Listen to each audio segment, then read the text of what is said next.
पशुपति मन्दिर चाहिँ आस्थाको ठुलो केन्द्र हो। त्यसैले म चाहिँ होइन मनमा शान्ति प्राप्त गर्न होस् कि या सन्तुष्टि प्राप्त गर्न होस्, म जहिले पशुपति पुगेकै हुन्छु। पशुपतिमा जाँदा चाहिँ मलाई मनमा छुट्टै किसिमको आनन्द मिल्छ। त्यही भएर जन्मदिनमा पनि म पशुपति मन्दिर गएँ। पूजाको सामान किनेर चाहिँ म सिधै मन्दिरतर्फ लागेँ। शनिबार पनि भएर होला यति धेरै भिड थियो, म हजुरहरूले के भनौँ। पशुपति आउँदा यस्तो खुसी मिल्छ, हजुरहरूले के भनौँ, मेरो अनुहार देखेर हजुरहरूले थाहा भइसक्यो होला होइन।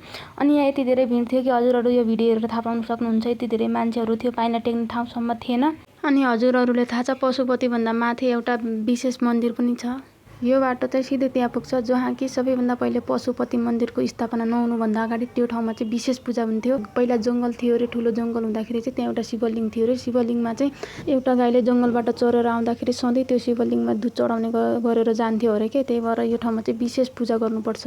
यो ठाउँमा पूजा नगरेर पशुपति आएर पूजा गरे पनि पूजा गरेको जस्तो मानिँदैन अरे के। विशेष यो ठाउँमा पनि पूजा गरेर अनि बल्ल पूजा गरेको सम्पन्न मानिन्छ। त्यही भएर पशुपति आएर यो ठाउँमा जान चाहिँ कोही पनि नभुल्नु होला, अवश्य जानु होला। मैले पनि पूजा सम्पन्न गरिसकेपछि चाहिँ म परेवा भएको ठाउँमा गएँ।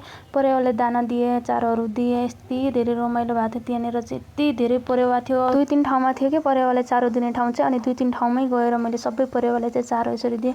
यिनीहरूको पनि जिन्दगी हो, हामीहरूले नै यिनीहरूले चारो दाना पानी नदियो भने अरू कसले दिन्छ र। त्यही भएर म चाहिँ ठाउँ ठाउँ गएर सबै ठाउँको परेवाहरूलाई चाहिँ एक साइड हुँदै मैले यसरी दाना दिएँ।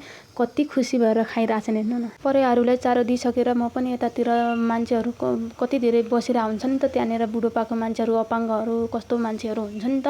उहाँहरूलाई अलिअलि भए पनि मैले चामलहरू चाहिँ यसरी राखिदिएँ। मैले घरबाटै चामलहरू लगेर गएको थिएँ। जन्मदिनमा यसरी अरूलाई कसै मान्छेलाई के दिएर होइन उनीहरूलाई अलिक खुसी हुन्छ नि त। यति गर्न पाउँदा आफूलाई सन्तुष्टि मिल्छ। त्यही भएर मैले जति त्यहाँ बसिराख्नु भएको थियो उहाँहरूलाई एक साइड हुँदै मैले सबैलाई त्यो चामलहरू चाहिँ बाँडिदिएँ होइन। यस्तो कस्तो मान्छेहरू बसेको हुन्छ, मलाई चाहिँ कस्तो दया लागेर आउँछ क्या। यति भन्दै मेरो भिडियो यही अन्त्य हुन्छ। सबैलाई बाई बाई, भेटौँला अर्को भिडियोमा।